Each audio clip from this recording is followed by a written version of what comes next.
Em nome do Pai, do Filho e do Espírito Santo. Amém. Meus queridos irmãos e irmãs, celebramos hoje a memória de São Boaventura, o doutor seráfico. São Boaventura é dos mais expressivos e certamente o mais importante doutor da escola espiritual franciscana. Ele foi contemporâneo de Santo Tomás de Aquino.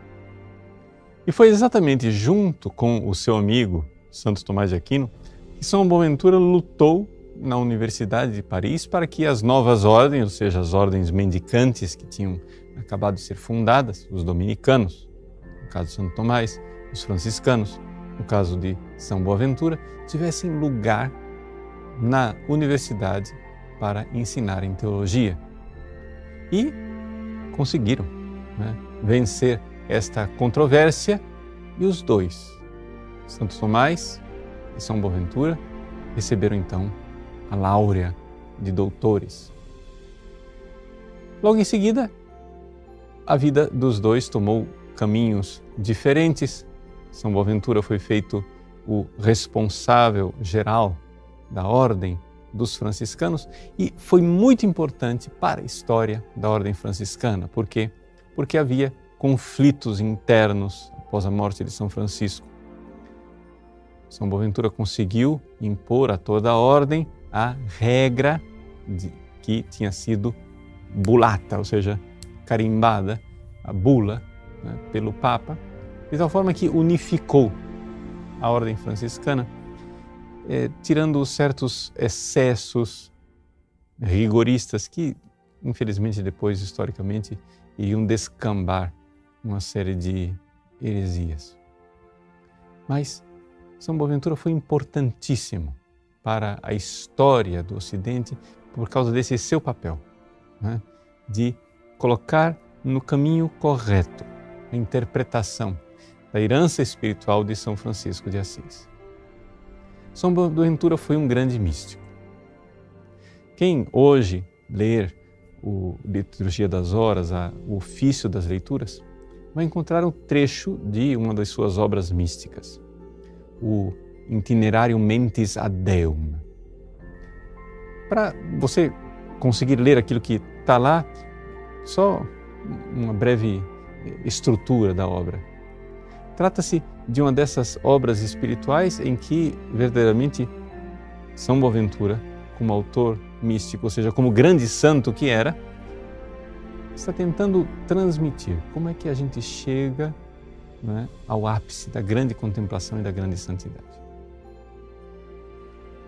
A coisa parte, obviamente, com todo o conhecimento humano, do conhecimento sensível. Ou seja, nós temos contato com as coisas da natureza. Logo depois, um segundo estágio, a partir desse conhecimento sensível, você deve então ir atrás da verdade e contemplar a presença de Deus nas coisas naturais. Ao fazer isso, você vai começar a ter uma experiência interior de como é que funciona a sua alma. E vai conseguir enxergar, até na sua alma natural, ali as marcas da imagem de Deus que estão lá. Pois bem, supondo que essa pessoa está em estado de graça e recebeu de Deus as maravilhas dos sacramentos, do organismo sobrenatural, o quarto estágio para São Boaventura é quando a pessoa, então, começa a enxergar a presença sobrenatural dentro de si, através das virtudes, da fé, da esperança, da caridade, para depois passar aos 3 últimos estágios em que a alma, já na via mística, contempla Deus como aquele que é o ser. Depois, a Trindade. E, finalmente, o êxtase místico mais elevado, que nós chamaríamos de matrimônio espiritual, e São Boaventura chama de apex affectus, ou seja, o ápice do afeto. E ele diz, está na leitura de hoje, e se perguntares como sucedem essas coisas, Interroguemo-lo à graça, não à doutrina, ao desejo, não ao entendimento, ao gemido da oração, não ao estudo da lição, ao esposo, não ao mestre, a Deus, não ao homem, à caligem, ou seja, às trevas, não à claridade, não à luz, mas ao fogo que inflama totalmente e transporta a Deus com excessivas unções e com ardentíssimos afetos. São Boaventura, grande místico da Igreja, morreu logo após o Concílio de Lyon. Aqui também um paralelo interessante com o amigo dele, Santo Tomás de Aquino.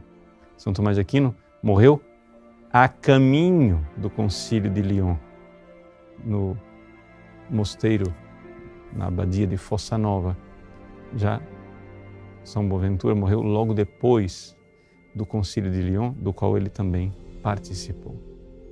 No céu, esses dois grandes doutores intercedem por nós e hoje, São Boaventura, doutor seráfico, interceda para que alcancemos essas chamas de amor que ele soube tanto cantar, descrever e transmitir com entusiasmo para a ordem franciscana de seu tempo e dos tempos que viriam.